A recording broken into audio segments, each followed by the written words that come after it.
Salawat dan salam sama-sama pula kita sampaikan kepada Nabi besar kita Muhammad sallallahu alaihi wasallam yang telah banyak berjasa kepada kita sehingga petunjuknya menjadi pembimbing bagi kita. Mudah-mudahan salawat juga bersambung kepada para keluarganya,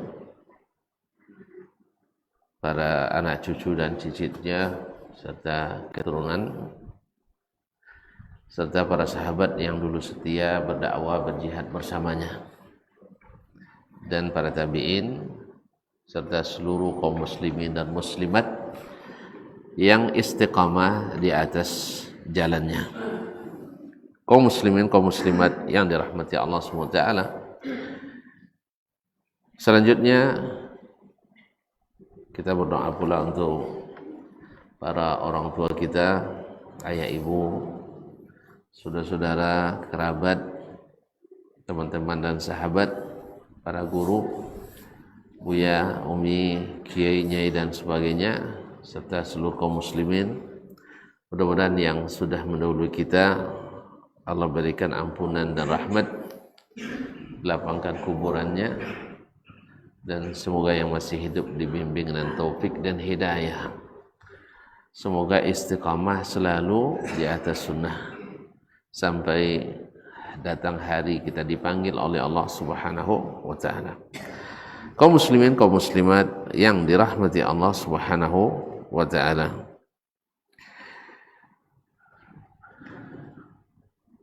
Kita lanjutkan kaji bersama kitab At-Tauhid min Sahih Imam Al-Bukhari rahimahullah. Kita masuk ke hadis yang ke-11 dari kitab ini, dari kitab At-Tauhid, babu qaulillahi ta'ala walillahil asma'u al-husna. Afwan, qul ida'ullaha wa da'ur rahman ayyamman tada'u falahul asma'ul husna. Yaitu bahwasanya Allah SWT memiliki nama-nama yang husna yang dengannya kita berdoa kepadanya, dan karena nama itu mengandung puji dan pujian, maka dia mesti mengandung sifat-sifat. Oleh sebab itu maka antara tauhidul asma dan sifat itu tidak bisa dipisahkan. Bahwa setiap nama Allah itu baru dikatakan husna karena dia memiliki makna-makna yang indah, makna-makna yang sempurna. Oleh sebab itu maka setiap sifat Allah mesti mengandung sifat, dan tidak setiap sifat menjadi nama Allah Subhanahu wa taala. Jadi setiap nama ada mengandung sifat, tetapi tidak setiap sifat menjadi nama. Misalnya Allah murka, jangan dipanggil hai maha pemarah, enggak boleh, karena tidak ada nama Allah Al-Ghadban, dan tidak pula Al-Ghaddab wala Ghadib, tidak ada. Ya, sifat Allah adalah yadhak, tertawa, tetapi tidak dipanggil Allah hai tukang ketawa, enggak. Tapi setiap nama mesti mengandung sifat. Al-Alim, yang maha mengetahui, berarti dia punya pengetahuan dan ilmu. Sama dengan ilmu kita? Jelas saja tidak sama. Kaum muslimin dan muslimat dirahmati Allah SWT. Hadis yang ke-11, qala al-Imam Al-Bukhari rahimahullah, haddatsana Ahmad ibn Yunus, telah menceritakan kepada kami Ahmad ibn Yunus, namanya adalah Ahmad ibn Abdullah ibn Yunus At-Tamimi Al-Kufi, Abu Abdullah Al-Yarbu'i, thiqatun thabt. Qala haddatsana Zuhair, dia berkata telah menyampaikan hadis ini kepada kami Zuhair, itu Zuhair ibn Harb ibn Shaddad An-Nasa'i Abu Khaytham Al-Baghdadi. Qala haddatsana Mughirah, telah menceritakan kepada kami Mughirah, yaitu Mughirah ibn Abdurrahman al-Yahsubi al-Kufi. Qala, dia berkata, hadatsana Syaqiq ibn Salamah, menceritakan kepada kami Syaqiq ibn Salamah, itu Syaqiq ibn Salamah Abu Wa'il al-Kufi. Qala, dia berkata, qala Abdullah, berkata Abdullah. Ada kaidah bila perawinya orang-orang Kufah merupakan dari Abdullah, maka yang dimaksud adalah Abdullah ibn Mas'ud al-Huzali, Abdullah ibn Mas'ud ibn Ghafil al-Huzali Abu Abdurrahman al-Kufi. Di dalam Sahih Al-Bukhari dan Muslim bahwa sesungguhnya Abu Musa al-Ash'ari berkata, qadimtu ana wa akhi minal Yaman. Aku datang bersama saudaraku dari Yaman. Famakathna hinan, datang ke mana? Ke Madinah. Famakathna hinan, lalu kami tinggal cukup lama di Madinah. Dan wa ma narabna Mas'ud illa wa ma narabna Mas'ud wa ummuhu illa min ahli baiti Rasulillah. Kami mengira bahwa Abdullah bin Mas'ud dan ibunya tidak lain adalah bagian dari keluarga Nabi sallallahu alaihi wasallam, min kathrati dukhulihim ala Rasulillah sallallahu alaihi wasallam, karena seringnya mereka masuk ke rumah Nabi alaihi salatu wasallam. Mereka belum kenal sebelumnya. Abdullah bin Abu Musa al-Ash'ari, Abdullah ibn Qais al-Ash'ari al-Himyari, dia belum mengenal Abdullah bin Mas'ud.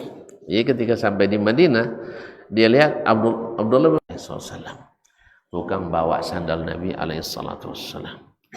Jadi mereka dari dulu memang memberikan khidmat kepada Nabi alaihi salatu wassalam. Sampai-sampai Huzaifah ibn al-Yaman, sahabat Nabi yang lain, mengatakan, wa ma na'lamu ahadan aqraba samtan wa dallan wa hadyan bi Rasulillah sallallahu alaihi wasallam min Abdullah bin Mas'ud.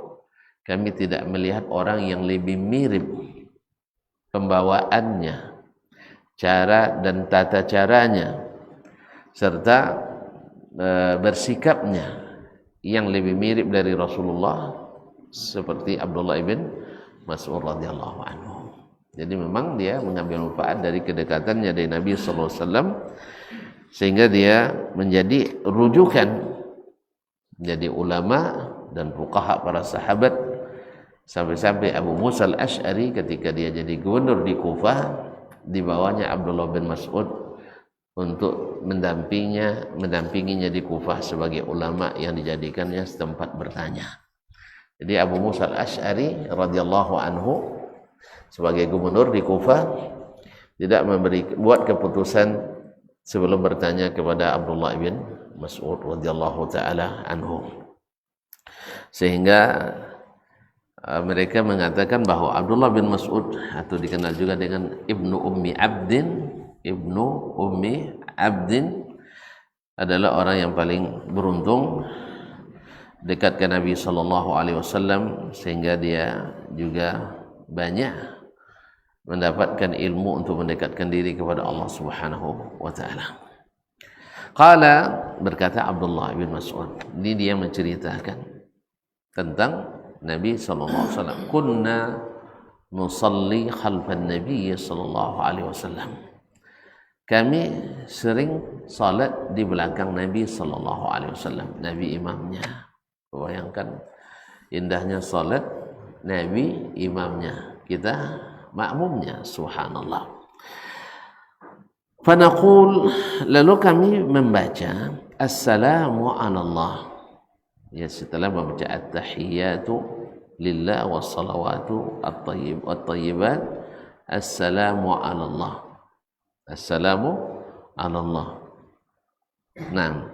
Faqala an-nabi sallallahu alaihi wasallam, lalu Nabi sallallahu alaihi wasallam bersabda, innallaha huwas salam, Sesungguhnya Allah lah yang As-Salam itu. Jadi kalau kita menyebut As-Salam itu adalah nama Allah SWT. Bagaimana kalian mengucapkan Assalamu ala Allah? Ya, salam atas Allah SWT, karena Allah adalah As-Salam. Ya, salah satu Nabi Allah Subhanahu khaliqul bari'ul musawwirul lahul asmaul husna. Wallahu alladzi la ilaha illa huwal malikul quddusus salamul mu'min, seperti yang dalam hadis sebelumnya. Jadi innallaha huwas salam. Allah as-salamu afwan. Innallaha huwas salam. Sesungguhnya Allah lah yang as-salam itu.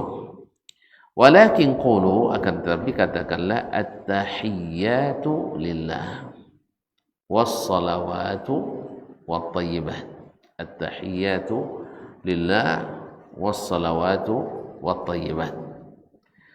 Assalamu alayka ayyuhan nabi. Assalamu alayka ayyuhan nabi wa rahmatullah wa barakatuh. Assalamu alayna wa ala ibadillahis salihin. Ashhadu an la ilaha illallah wa ashhadu anna Muhammadan abduhu wa rasuluh. Ma'asyiral kiram dirahmati Allah SWT, Abdullah bin Mas'ud menceritakan atau menyebutkan sebab urutnya hadis ini. Kami salat di belakang Nabi SAW. Ketika bertasyahud, kami mengucapkan Assalamu ala Allah. Assalamu ala Allah. Faqala Nabi SAW, Inna Allah wassalam. Nah, mereka mengucapkan Assalamu ala Allah. Ya, keselamatanlah kepada Allah SWT. Padahal Allah lah yang As-Salam. Padahal Inna Allah wassalam. Jadi mereka menganggap waktu itu As-Salam itu sebagai bentuk pujian kepada Allah Tabaraka wa Ta'ala dan rasa syukur, sehingga mereka membolehkannya untuk diucapkan kepada Allah Subhanahu wa Ta'ala. Padahal Allah adalah As-Salam, dan makna As-Salam adalah As-Salim min kulli naqsin wa aibin, yaitu yang selamat, yang bersih, suci dari segala kekurangan, dari segala aib. Jadi Allah SWT tidak ada sedikit pun tidak ada sedikit pun kekurangannya, tidak ada sedikit pun aib banyak. Jadi Allah SWT adalah As-Salam. Nah, kalau dan keselamatan itu semuanya bersumber dari Allah Tabaraka wa Ta'ala. Maka Nabi melarang untuk mengucapkan Assalamu ala Allah. Assalamu ala Allah, karena Allah lah sebenarnya yang As-Salam. As-Salim adalah haq wa hajah. Allah tidak butuh, kemudian dan Allah juga tidak ada berubah. Kalau kita hadis kita ini hawadis baharu, dari kecil, besar, dewasa, habis itu lisut, terus akhirnya mati. Allah SWT tidak. Allah tidak berubah dan tidak ada sedikit pun sakit. Tidak ada sedikit pun sakit. Bal huwal kamilu fi awsafihi al-ulya. Tapi Allah lah yang maha suci, maha tinggi sifat-sifatnya, dan maha indah nama-namanya. Wa huwal ghaniyyu bidzatihi ala kulli ma siwa. Dia yang tidak membutuhkan selainnya sama sekali. Jadi inilah innallaha huwas salam, inilah yang menjadi sebab kenapa Imam Al-Bukhari rahimahullah memasukkan hadis ini dalam bab qul yad'ullaha wa yad'ur rahman ayyamma tad'u falahul asmaul husna. Katakanlah berdoalah kepada Allah, berdoalah kepada Ar-Rahman, apapun yang kalian minta dengan nama apapun kalau minta, sesungguhnya Allah memiliki nama-nama Al-Husna. Di antara nama yang Al-Husna itu adalah As-Salam. As-Salamu. Ma'asyiral kiram dirahmati Allah SWT. Walakin qulu, tapi kalian katakan, apa yang kalian katakan? At-tahiyyatu lillah. At-tahiyyat min hayya atau min hayya yuhayyi, tahiyya. Wa tahiyyatu seperti berkata Imam Ibnu Manzur dalam Lisanul Arab, maknanya menunjukkan kekekalan Allah Subhanahu wa taala. Jadi Allah yang maha kekal. Nah, dan digunakan dengan makna atau lafaz al-jama'. Ya, at-tahiyyat yaitu kekekalan dan keselamatan bagi Allah. Kalau dia kekal dengan keadaan itu tentu tidak berubah. Tidak berubah dan tidak ada sedikit pun aib dan kekurangannya. Tidak ada sesuatu pun kekurangan yang terjadi pada Allah Tabaraka wa Ta'ala. Ya, at-tahiyyatu lillah. Jadi al-baqa wassalam, yaitu kekekalan dan keselamatan bagi Allah Subhanahu wa taala. Ini juga pujian. Kemudian disebut dengan bentuk jamak. Dibentuk dengan bentuk jamak, bukan bentuk tunggal. Kata tunggal tapi kata majmu'. Artinya segala kesempurnaan itu milik Allah Taala. Segala kekekalan itu milik Allah Subhanahu wa taala. Was-salawatu. Was-salawat juga maknanya adalah as-sana wa tahiyya lillahi tabaraka wa ta'ala. Wa thayyibat, dan segala puji-pujian yang baik itu hanya milik Allah tabaraka wa ta'ala. Kemudian as-salawat juga diartikan dengan ad-du'a. As-salatu ad-du'a. Jadi maknanya adalah segala doa itu hanya diberikan kepada Allah tabaraka wa ta'ala. Dia tidak boleh berdoa kepada selainnya. Tidak boleh menyeru kecuali kepada Allah Tabaraka wa Ta'ala. Kaum muslimin, kaum muslimat dirahmati Allah SWT. Kemudian wat-thayyibat, dan segala kebaikan-kebaikan, yaitu al-a'mal, amalan-amalan yang baik. Itu jamak juga tayyibah. Amalan tayyibah, a'mal tayyibah itu adalah hanya milik Allah Subhanahu wa taala. Dan dengannya kita bertawassul kepada Allah Tabaraka taala. Sekarang kita kan di akhir tahiyyat sebelum salam termasuk tempat yang sangat dianjurkan berdoa karena dia mustajab. Nah, sekarang kita bertawassul dengan memuji-muji Allah Subhanahu wa taala. Karena salah satu tawassul yang syar'i. Tawassul yang syar'i kan hanya 3. Satu, bertawassul dengan amal saleh yang kita lakukan. Yang kedua, bertawassul dengan nama-nama dan sifat-sifat Allah Subhanahu wa taala. Yang ketiga, bertawassul dengan doa orang yang saleh yang masih hidup. Yang masih hidup, sebab yang sudah mati tidak lagi dia berdoa, minta didoakan. Dan kita tidak bertawassul kecuali dengan ini. Oleh sebab itu tawassul selain itu kalau tidak masuk tawassul bid'ah atau tawassul syirki atau syirik, tergantung bentuk yang dilakukan.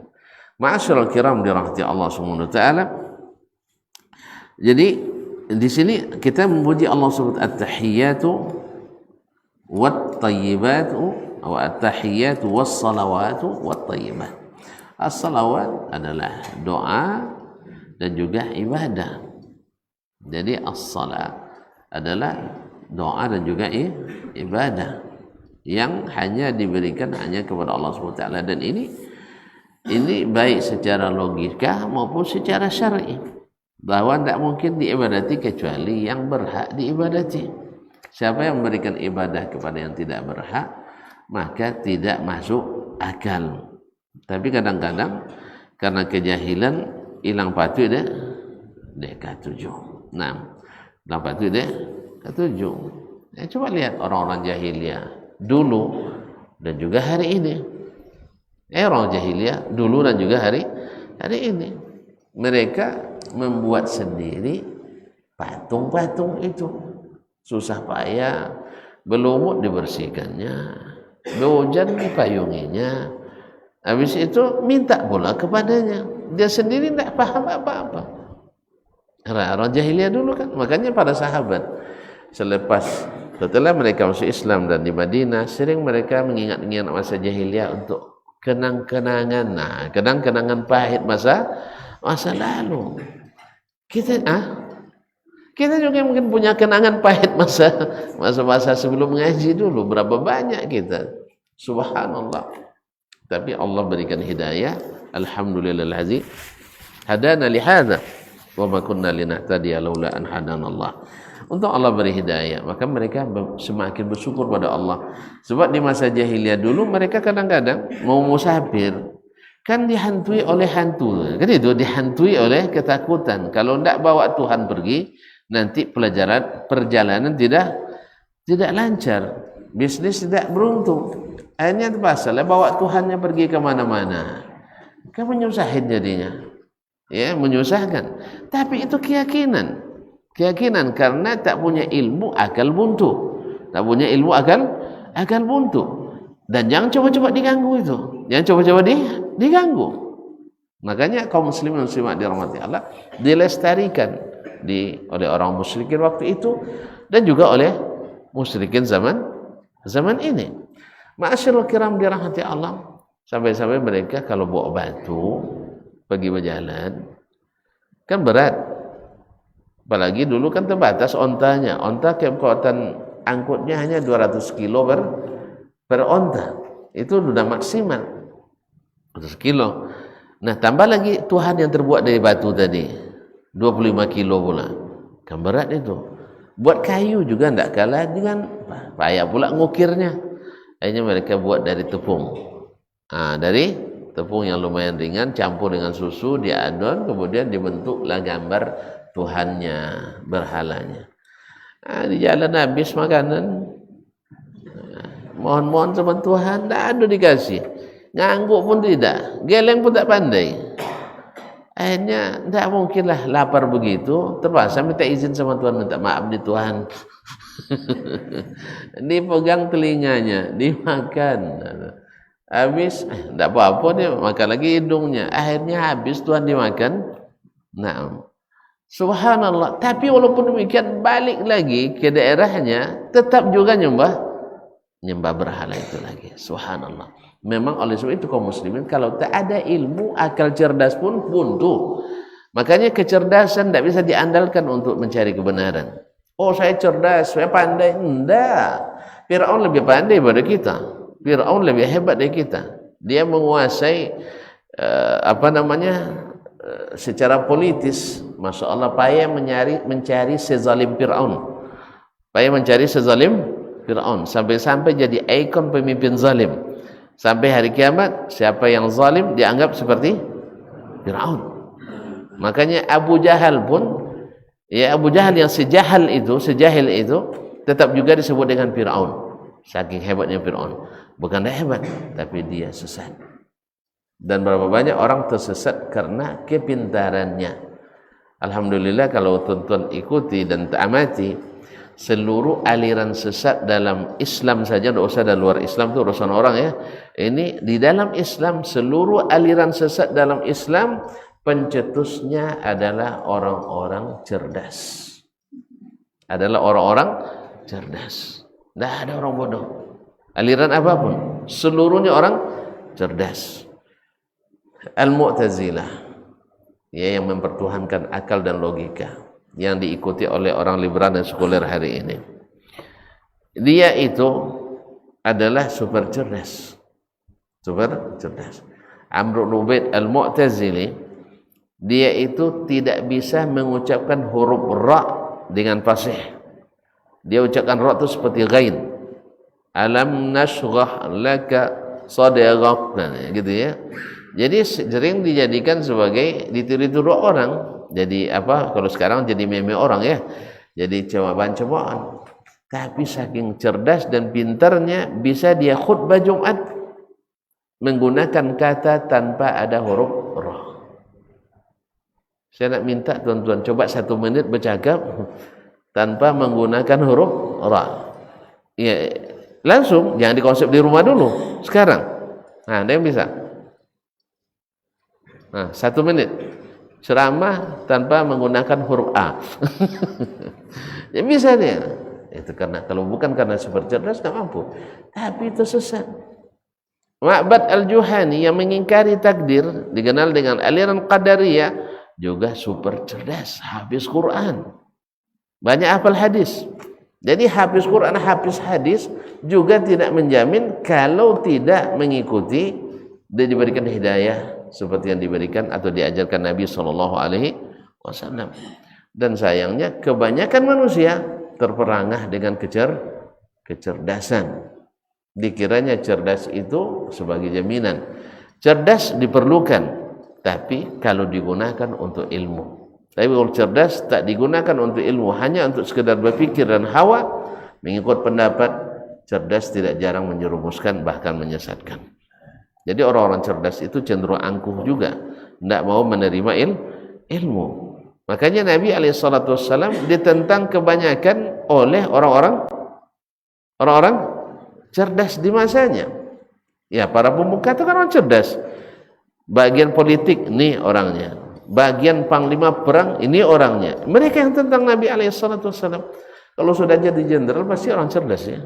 Kalau sudah jadi jenderal pasti orang cerdas. Bisa mencetuskan pikiran-pikiran, itu orang cerdas. Oleh sebab itu kaum muslimin dan muslimat dirahmati Allah, yang sangat kita perlu akan adalah al-hidayah atau al-ilmu. Bukan kecerdasan semata. Tapi kalau digabungkan antara cerdas dengan ilmu, nah inilah baru sebagai kekuatan yang paling bagus. Nah, itulah yang ada pada Nabi kita Muhammad sallallahu alaihi wasallam, pada khalifah khulafaur rasyidin Abu Bakar, Umar, Utsman dan Ali radhiyallahu anhum. Cerdas, super cerdas, ditambah dengan ilmu yang Allah turunkan kepadanya. Itulah yang menjadi hidayah. Ma'asyiral kiram. Kemudian assalamu alayka ayyuhan nabi. Assalamu alayka ayyuhan nabi. Ini dalam hukum fikih sebagian sahabat seperti yang diriwayatkan oleh Imam Abdurrazzaq dalam Musannaf, sebagian sahabat juga diriwayatkan dari Abdullah bin Mas'ud sendiri. Mereka setelah Nabi wafat, mereka mengucapkan assalamu ala nabi. Assalamu ala an-nabi. Ya, karena kaf assalamu alayka ayyuhan nabi itu adalah khitab langsung ke Nabi alaihi salatu wassalam. Tetapi wallahu alam, yang lebih bagus adalah mengikuti yang diajarkan Nabi sallallahu alaihi wasallam, assalamu alayka ayyuhan nabi. Karena Nabi sendiri itu yang dia ucapkan. Nabi sendiri itu yang dia ucapkan. Yang kedua, sebagian besar sahabat ini yang dia ucapkannya. Sebagian besar sahabat mengucapkan assalamu alayka ayyuhan nabi. Yang ketiga, bahwasanya ka di sini selamat kepadamu ya Rasulullah, ya Nabi. Apa didengar oleh Nabi itu tidak dalam salat? Tidak paham pertanyaan. Kalau tidak paham tentu tidak dapat jawabannya. Paham pertanyaannya. Dijaharkan atau disirkan? Kalau disirkan didengar oleh Nabi? Tidak juga. Berarti tidak ada jawabannya antara mengucapkan alaika kepadamu ya Nabi dengan assalamu ala nabi. Tidak ada bedanya. Paham tak? Iya, sama-sama tidak didengar oleh Nabi. Yang kelima, bahwasanya mengucapkan seseorang dalam dirinya mengucapkan sesuatu kepada orang yang tidak hadir menggunakan kalimat orang kedua, itu biasa dalam semua bahasa. Sah? Hah? Tidak benar ya. Apa contoh saya, seorang pujangga, andainya engkau sekarang di sini. Ada bahasa itu enggak? Seandainya engkau sekarang di sini. Engkau, orang kedua harusnya mendengar, tapi sekarang dia dengar apa enggak? Boleh sah secara bahasa? Sah secara bahasa? Alhamdulillah. Sekarang engkau ya Rasulullah sah secara bahasa walaupun Nabi tidak hadir di sini. Paham? Oleh sebab itu maka menggunakan kalimat assalamu alayka ayyuhan nabi lebih baik dipertahankan daripada merubah menjadi assalamu alan nabi. Paham tak? Jemaah itu sudah tulis. Andainya ada yang mengucapkan assalamu alan nabi, berarti dia mengikut sahabat Abdullah bin Mas'ud, juga mengikut sahabat Al-Bara' bin Azib, dan juga dari Jabir bin Abdullah. Tetapi sebagian besar sahabat mengucapkan assalamu alayka ayyuhan nabi.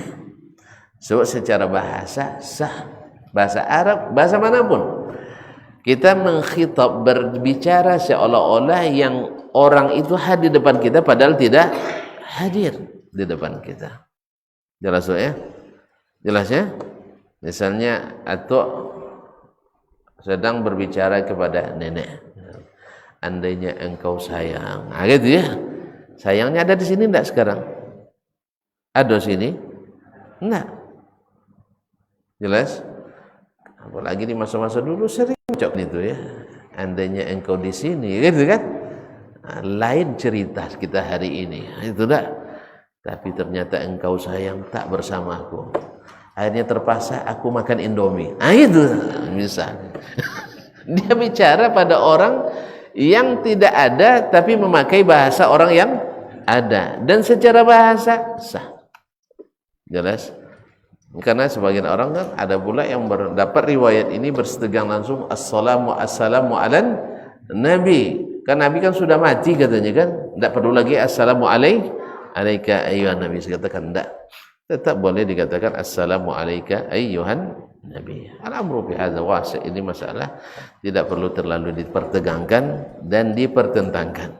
Ya, kalau ada yang baca assalamu alayka ayyuhan nabi, menurut saya ini yang lebih aula karena jumhur berjamahir ulama minas sahabah wa tabi'in dan ulama setelah mereka menggunakan ini sampai hari ini. Tapi sebagian kecil dari sahabat dengan alasan Nabi sudah wafat, mereka berjihad dijadikan sebagai assalamu alan nabi. Yang penting jangan sampai tidak mengucapkan salam pada Nabi, itu jalan yang penting. Jadi gara-gara ikut kalau itu ya payah bono jalannya, enggak, jangan ditinggalkan. Ya kalau terlangsung lidahnya nyawi assalamu ala nabi tawin je lah. Kalau terlangsung lidahnya nyawi assalamu alayka ayyuhan nabi, tapi yang bahasa sebanyakan assalamu alayka ya. Iya. Jak CD dulu nih. Jak apa nama? Madrasah ibtidah, iaitulah yang ditalkinkan kau disuruh dia ustaz dengan assalamu ala nabi buat apa payah aja kan. Kadang-kadang ada yang suka buat apa payah ke. Lah dono sanang dibuat ya payah ada nama. Jadi kaum muslimin dan muslimat dirahmati Allah, kalau sudah hafal assalamu alayka ayyuhan nabi, teruskan. Nah, tapi kalau ada lah langsung lo mau baca kan payah lo manja balik. enggak balik enggak. Baca assalamu ala an-nabi wa rahmatullahi wa barakatuh. Nah, ada perkataan di sini menurut para pensyarah, kenapa didahulu disebut an-nabi tidak disebut ar-rasul, padahal laqab rasul itu lebih umum. Karena setiap rasul mesti nabi dan tidak setiap nabi rasul. Ini definisi yang umum ya, pada umumnya masyhur. Walaupun sebagian membalik, nabi lebih umum daripada rasul. Tapi pendapat umumnya para ulama, rasul lebih mencakup daripada nabi. Yaitu nabi diberikan wahyu tapi tidak membawa perubahan dari syariat yang sebelumnya, sedangkan rasul membawa perubahan dari syariat yang atau menasak syariat yang sebelumnya. Kaum muslimin dan muslimat dirahmati Allah Subhanahu wa taala. Nah, kenapa an-nabi tidak ar-rasul? Padahal rasul lebih lengkap. Dijawab oleh Imam Ibnu Hajar rahimahullah, karena di penghujung tahiyat ini ada kalimat rasul. Coba kita ulang. At-tahiyyatu lillah was-salawat wat-thayyibat. Assalamu alayka ayyuhan nabi wa rahmatullahi wa barakatuh. Assalamu alayna wa ala ibadillahi as-salihin. Asyhadu an la ilaha illallah wahdahu la syarika lah wa asyhadu anna Muhammadan abduhu wa rasuluh. Jadi di depan ada nabi, di belakang ada rasul. Kalau rasul berarti tidak ada nabi disebut. Makanya wallahu alam, ini lafzah. Ini catatan yang bagus yang disebutkan oleh para ulama. Dan memang nabi itu kan diajarkan wahyu oleh Allah Subhanahu wa taala. Wa ma yantiqu 'anil hawa. Jadi dipilihnya kalimat assalamu alayka ayyuhan nabi, bukan ayyuhar rasul, karena di ujung akan ada iqrar bir rasul. Assalamu alayka ayyuhan nabi wa rahmatullah, di ujung nanti wa asyhadu anna Muhammadan abduhu wa rasuluh. Kemudian di sini kita mendahulukan assalam kepada nabi daripada diri kita sendiri. Padahal pada asalnya berdoa itu kan termasuk adabud doa. Kita mendoakan diri sendiri baru orang lain. Sekarang kita mendoakan nabi dulu daripada diri sendiri. Gimana itu?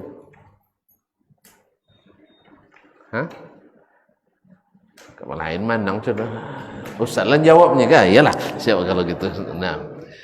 Karena Nabi, kata Allah subhanahu nabiyyu aula bil mu'minina min anfusihim. Nabi itu lebih dekat kepada orang beriman dari diri mereka sendiri. Jadi mendahulukan Nabi sama dengan mendahulukan diri kita sendiri, bahkan lebih. Bahkan lebih. Nabi itu lebih mencintai kita daripada kita mencintai diri kita sendiri. Nah, begitulah Nabi kita alaihi salatu wassalam. Maka kita mendahulukannya. Yang kedua, kaum muslimin dan muslimat dirahmati Allah SWT, salawat dan salam kepada Nabi alaihi salatu wassalam adalah seperti kata Imam Ibnul Jauzi dan juga Ibnul Qayyim rahimahullah setelahnya mengatakan bahwa antara sebab tercepat mustajabnya doa kita adalah salawat dan salam kepada Nabi sallallahu alaihi wasallam. Nabi melihat seseorang salat dan berdoa tanpa memuji Allah, tanpa bersalawat ke Nabi sallallahu alaihi wasallam. Nabi katakan, ta'ajjal ar-rajul aw ajil ar-rajul. Ini orang tergesa-gesa. Lalu Nabi sampaikan, nanti kalau kamu berdoa, puji dan pujalah Allah, kemudian salawat kepada Nabi sallallahu alaihi wasallam.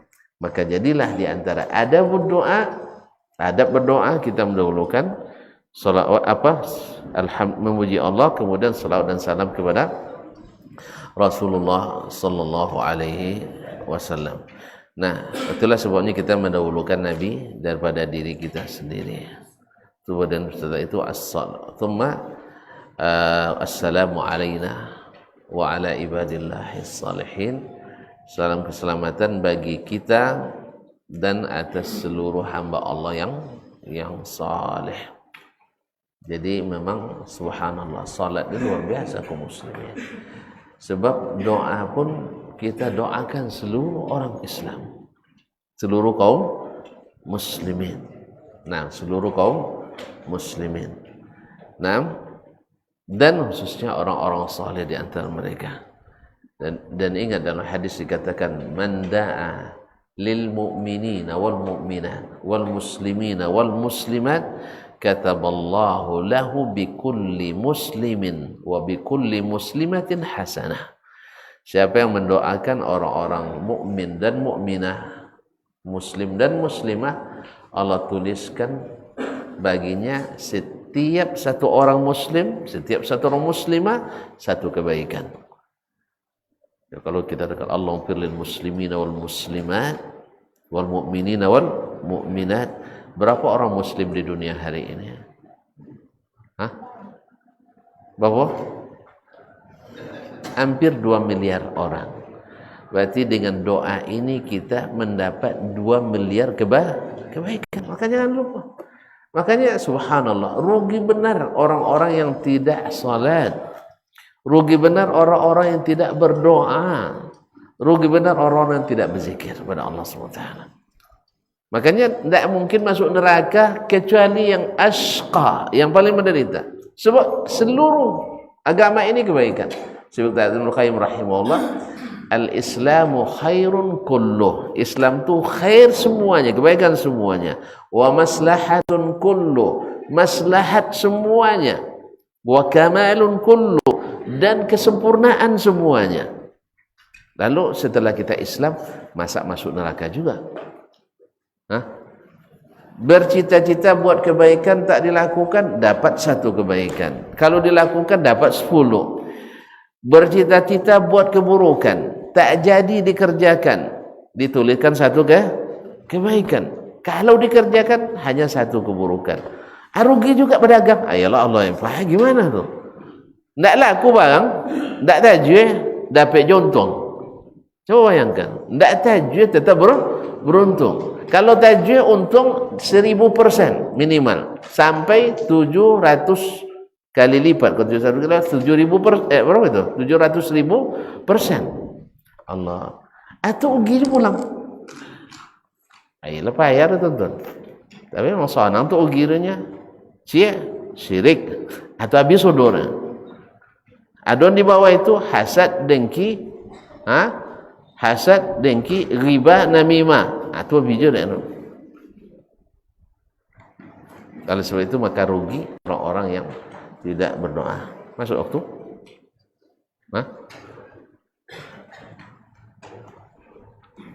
Kalau masuk waktu azan dulu.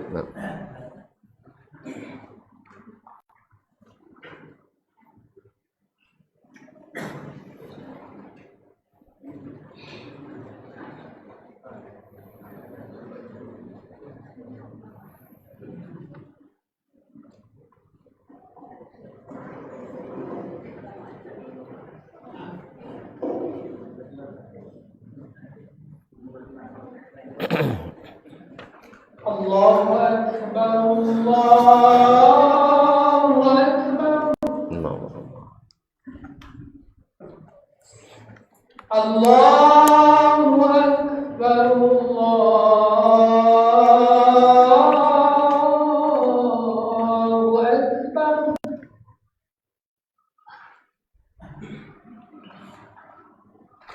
Asyhadu an la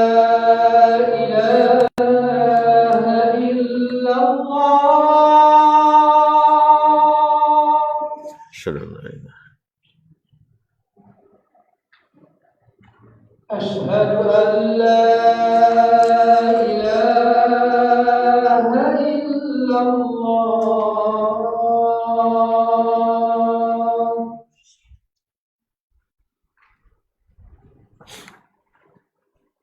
أشهد أن محمدا رسول الله.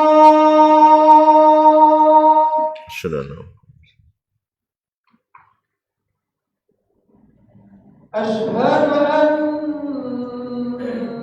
محمدا رسول الله.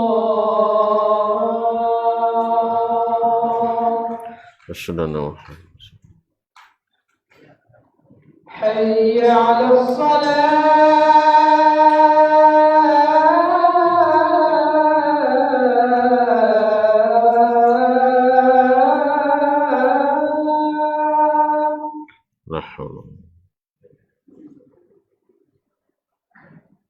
حي على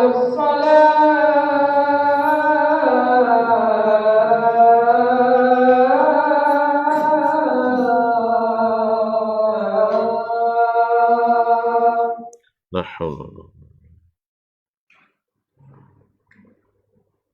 حي على الفلاح.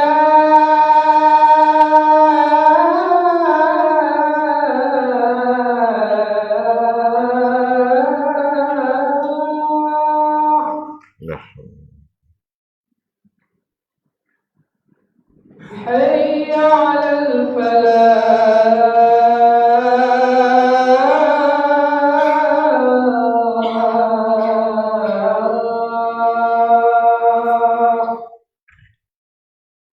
لا حول ولا قوة.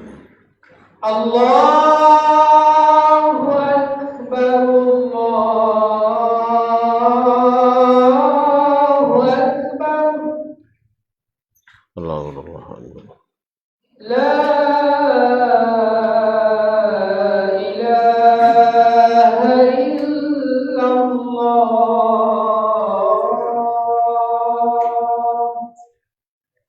asyhadu an la ilaha illallah.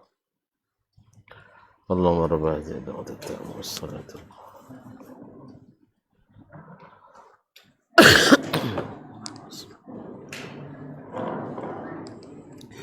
Kaum muslimin, kaum muslimat yang dirahmati Allah SWT, tadi kita mendahulukan Nabi SAW karena memang mencintai Nabi harus didahulukan dari diri kita sendiri, maka mendoakannya juga harus didahulukan dari diri sendiri. Yang kedua tadi sudah sebutkan bahwa doa itu mustajab dengan mengucapkan salawat dan salam kepada Nabi SAW.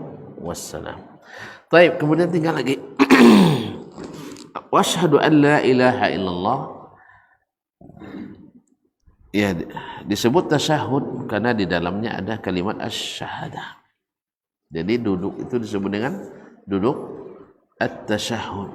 Duduk tasyahud awal dan tasyahud akhir. Artinya kalau tidak ada kalimat at-tasyahud di sini batal salat kita. Karena dia rukun daripada rukun salat. Nah, rukun di antara rukun salat. Disebut juga dengan duduk tahiyyah. Dan di dalamnya ada at-tahiyyatu lillah wassalawatu wattayyibat. Dalam riwayat yang lain Abdullah bin Umar misalnya wal mubarakat lillah. Nah, at-tasyahhud awal asyhadu an la ilaha illallah wa asyhadu anna Muhammadan abduhu wa rasuluh. Nah, di tasyahhud awal apakah cukup dengan sampai abduhu wa rasuluh atau kita mesti berselawat? Sebagian ulama mengatakan tidak berselawat, cukup sampai di sini. Asyhadu at-tahiyyatu lillah wassalawatu wattayyibat. Assalamu alayka ayyuhan nabiy wa rahmatullahi wa barakatuh. Assalamu alayna wa ala ibadillahis salihin. Asyhadu an la ilaha illallah wahdahu la syarika lah wa asyhadu anna Muhammadan abduhu wa rasuluh. Ini sudah cukup. Lalu naik ke rakaat ketiga. Sebagian, misalnya dalam mazhab Imam Syafi'i rahimahullah, juga riwayat dari Imam Ahmad, bahwasanya salawat kepada Nabi juga disunnahkan pada tasyahud awal ini. Apa sebab? Karena di setiap nama Nabi disebut, kita dianjurkan untuk berselawat. Di sini nama Nabi disebut. Nama Nabi disebut enggak? Kok lama sekali mikirnya? Wa asyhadu anna Muhammadar abduhu rasul. Disebut namanya. Oleh sebab itu kita juga disunahkan selawat.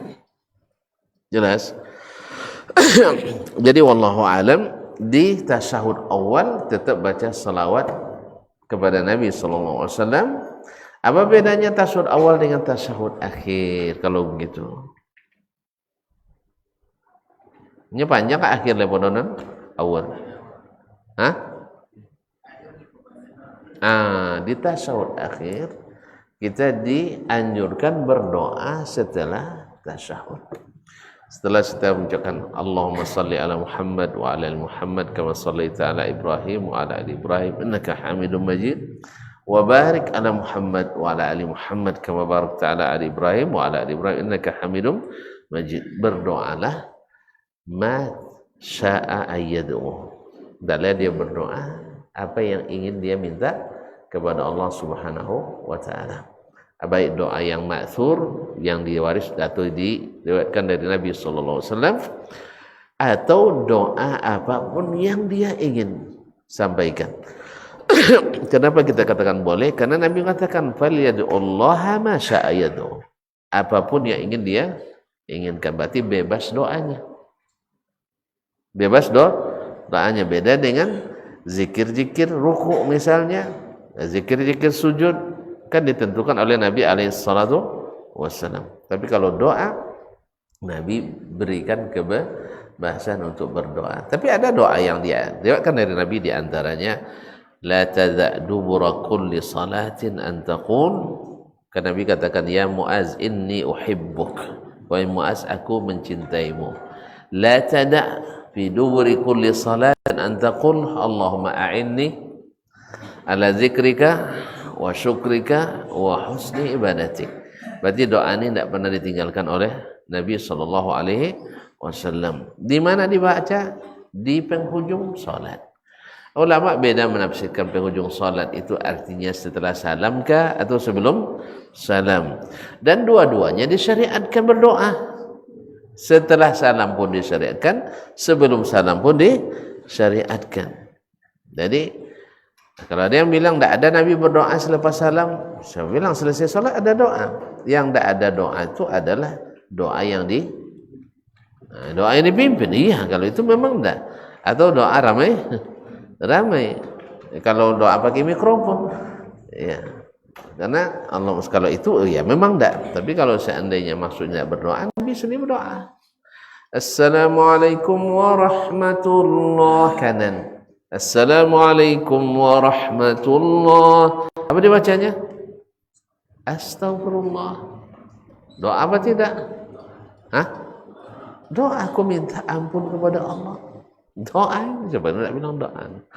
Ya tak? Allahumma antas salam minka assalam tabarakta ya dzal jalali wal ikram.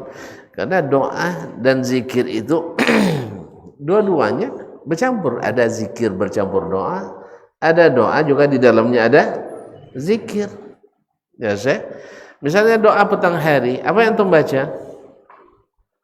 Lupa semua. Allahumma bika amsayna misalnya, wa bika asbahna wa kana nahya wa bika namut wa ilaikal masir misalnya.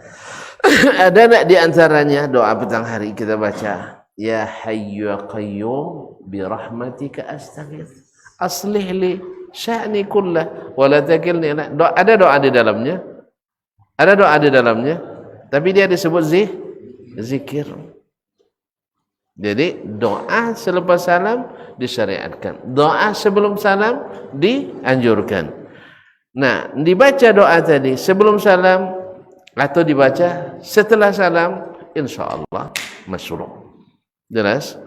Tapi wallahu alam, karena dikatakan oleh Nabi SAW dubura kulli salah. Di ujung dubur itu kan belakang. Nah, apakah belakang ini bagian dari salat atau tidak bagian dari salat? Yang mengatakan dia bagian dari salat, maka dibaca sebelum salam. Yang mengatakan dah belakang sesuatu bukan bagian dari badannya, misalnya di belakang rumah, bagian dari rumah. Ada yang bagian, ada yang enggak kan? Kalau pelantau bagian kan? Kalau penimban enggak. Jadi kalau pelantaunya bagian. Nah, jadi di sini para ulama lughah sendiri mereka juga memasukkan dubura belakang sesuatu bagian daripadanya, dan juga ada yang mengeluarkan. Oleh sebab itu sebagian mengatakan dibaca selepas salam, ada yang mengatakan dibaca sebelum salam. Baik. Kemudian doa, di antara doa yang juga dari Nabi sallallahu alaihi wasallam, Allahumma inni a'udzubika min azabi jahannam wa a'udzubika min azabil qabr. A'udzubika min fitnatil mahya wal mamat. A'udzubika min syarri fitnatil masihi ad-dajjal. Dan lain-lain. Pokoknya berdoa apa yang kita inginkan, ya. Dan saat itu termasuk saat yang sangat diharapkan untuk dikabulkan. Oleh itu kaum muslimin dan muslimat, jadi tetap baca selawat di tasyahud awal. Menurut sebagian tidak. Karena wallahu alam. Ala kulli hal di sini bagi yang mengatakan, karena memang selawat di tasyahud awal juga tidak dihitung sebagai rukun. Wallahu taala alam. Jadi asyahid dari hadis ini bahwa di antara nama Allah adalah As-Salam. Jadi sebab itu boleh kita memanggil Allah ya Salam, ya Allah yang maha selamat.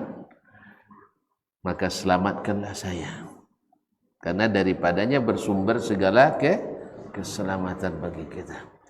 Nah, ini juga salah satu dari sifat Allah yang kadang-kadang tidak terakomodir dalam pelajaran sifat-sifat yang dibatas-batasi oleh sebagian akal manusia. Nak 20, nak 7, nak 3 boleh. Tak ada namanya As-Salam. Tak ada namanya As-Salam. Karena sebab semakin banyak nama sesuatu, biasanya semakin banyak nilainya. Gelar semakin banyak, semakin iyalah. Fa inna kathratal alqab wal asami dalilun ala anna al musamma sami. Kata orang Arab. Banyaknya gelar dan nama sebagai tanda bahwa dia yang punya nama itu tinggi. Sah? Cak, tuan-tuan dah mula dapat titel LC, Laici. Lucu? Ha? Baik, sudah itu naiklah. Jadi MA, kalau di Indonesia MAG. Nah, setelah itu naik loleh. Hah? Jadi doktor SAG MAG. Naik joleh. Profesor, doktor. Abi untuk di akademis. Akhirnya ini jabatan lah. Ketua umum. Misalnya ini. Direktur ini. Apa lagi? Kepala kepala daerah ini semakin banyak, semakin mulia. Maka Allah SWT memang memiliki sifat yang tak terbatas. Maka merugilah orang-orang yang membuat tapal-tapal batas. Jelas ya? Rugi orang-orang yang membuat tapal-tapal batas bagi sifat-sifat Allah dengan tanpa dalil. Sebab Allah sendiri menyebutkan salah satu namanya adalah As-Salam. Dan setiap nama mengandung sifat. Yani As-Salim min jami'ul uyubi wan naqa'is. Mimma yadullu ala kamalis salamati. Tabaraka wa ta'ala. Jadi di nama husna saja sudah 99 sifat. Belum lagi yang di luar al-asma'ul husna. Nah, kenapa takut dibatasi? Takut menyerupai makhluk. Ya. Semua sifat yang ditakwilkan, takwilnya itu juga akan mengandung penyerupaan. Sah? Misalnya turun Allah, lalu dikatakan turun rahmatnya. Rahmat apa artinya? Rahmat apa artinya? Kasih sayang. Manusia juga punya kasih sayang sama. Tidak juga, berarti tidak sama kasih sayang Allah dengan kasih sayang makhluk. Berarti kalau demikian, berarti tidak sama turunnya Allah dengan turunnya makhluk. Selesai. Ya kaum muslimin, Allah mencintai, manusia juga mencintai. Lalu ditolak lagi sifat mencintai. Apa sebab? Nanti jatuh cinta pula Allah katanya. Ya, Allah musta'an. Berarti deg-degan jantungnya. Yang itu menyerupakan dengan makhluk, ya begitu. Lalu ditakwilkanlah cinta itu adalah iradat. Dengan makna berkehendak, iradatur rahmah. Manusia juga punya iradat, sah? Iya tak? Kan iya tak? Punya iradat. Punya kehendak tak? Berarti sama kehendak Allah dengan kehendak masuk? Berarti tak. Kalau gitu tak usah takwilkan. Sebagaimana kehendak Allah tidak sama dengan kehendak makhluk, demikian juga cinta Allah tidak sama dengan cinta makhluk.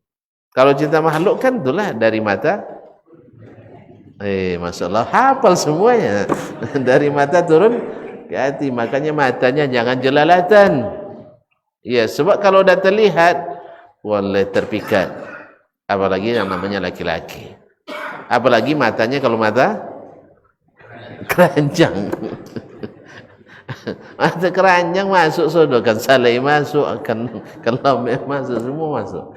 Jadi sebab itu memang jadi cinta manusia begitu, cinta makhluk begitu. Kalau cinta Allah tidak mesti sama dengannya. Kenapa ditakwilkan dengan iradat? Karena iradat juga milik manusia. Dan kaum muslimin muslimat dirahmati Allah. Allah Maha besar.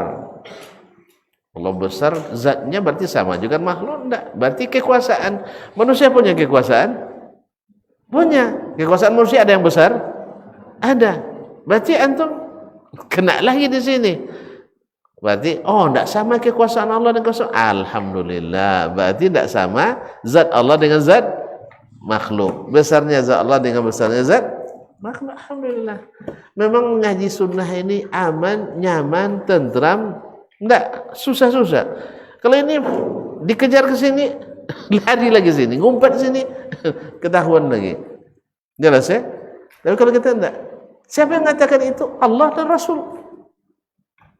Kalau itu siapa yang mengatakannya? Pak Syanu, Pak Syanu. Ya, Syekh Syanu, Syekh Syanu. Kalau kita Allah dan Rasul. Tidak boleh dipahami Al-Quran dan hadis secara langsung. Ya memang juga tidak. Kami melalui Nabi dan para sahabat. Ya tak? Ulama-ulama juga. Tidak harus melalui ulama. Ulama yang mana nih? Kan? Ulama yang mana? Ulama wang sikoh atau ulama yang thiqah? Ini beda ulama thiqah dengan ulama wang sikoh. Kamu mesti wang sikoh ya tak bicara. Wang sikoh tak ada maksudnya Nabi lah. Tapi yang thiqah, yang bertemu dengan Nabi meriwayatkan. Itu kata Nabi sallallahu alaihi wasallam. Berarti kita ikut Nabi, ikut ulama apa tidak? Ikut ulama apa tidak? Ini hadis tadi melalui siapa datang ke kita? Tak seulang lihat waco sanadnya. Ya. Ulang lihat. Hadatsana Ahmad ibn Yunus. Siapa dia? Lalu puluh lihat. Ahmad ibn Abdullah ibn Yunus. Ahmad ibn Abdullah ibn Yunus At-Tamimi. Abu Abdullah rekam Abu Abdullah al-Kufi thiqatun thabtun. Itu tidak orang thiqah tapi thiqah. Imam Bukhari menjadikannya sebagai Imam Bukhari ulama enggak? Ulama, alhamdulillah. Sudah itu hadatsana Zuhair. Siapa lo Zuhair? Acu Zuhair. Zuhair ibn Harb ibn Shaddad An-Nasa'i Abu Khaythama Al-Baghdadi. Thiqatun hafiz. Walaupun orang thiqah tapi thiqah. Thiqatun hafiz, ulama besar. Sahibul musannafat, di antaranya adalah al-Musnad. Tawil. Qala hadatsana Mughirah. Siapa Mughirah tadi? Mughirah ibn Abdurrahman al-Yahsubi al-Kufi. Orang Kufah, thiqatun thabt. Ya, walaupun tidak orang thiqah tapi thiqah. Qala hadatsana Syaqiq ibn Salamah. Dikenal dengan Abu Wa'il. Abu Wa'il Syaqiq ibn Salamah al-Kufi, juga thiqatun. Qala Abdullah bin Mas'ud. Ulama dah min kibaril fuqaha'is sahabah. Ulama besar fikih di kalangan sahabat. Berarti kita mengatakan Allah memiliki sifat as-salam atau memiliki nama as-salam adalah melalui para ulama. Dan tak tanggung-tanggung justru dari a'lamul ulama, dari ulama yang paling alim, yaitu Rasulullah sallallahu alaihi wasallam. Jelas? Kalau jelas sudah boleh. Alhamdulillah. Kita tutup. Malah sudah mak. Jadi wantang itu malah sudah. Alhamdulillah. Jadi contoh jelas. Ndak swantaunya tanya, sudah tanya jadi jawab. Tengok. Ada pertanyaan Pak?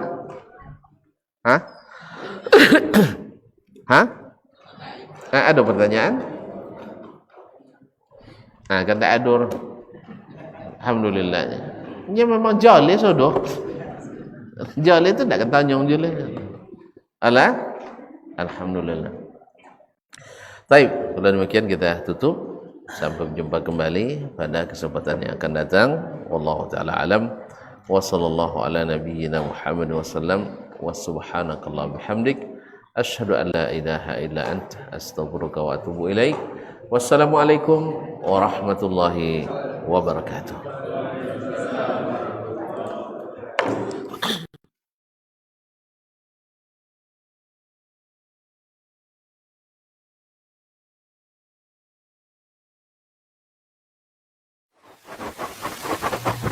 Barometer amal kita saleh tak salehnya di salat kita. Bila salat kita ikhlas dan sesuai dengan sunnah Nabi SAW, maka insya Allah amalan yang lain mengikuti.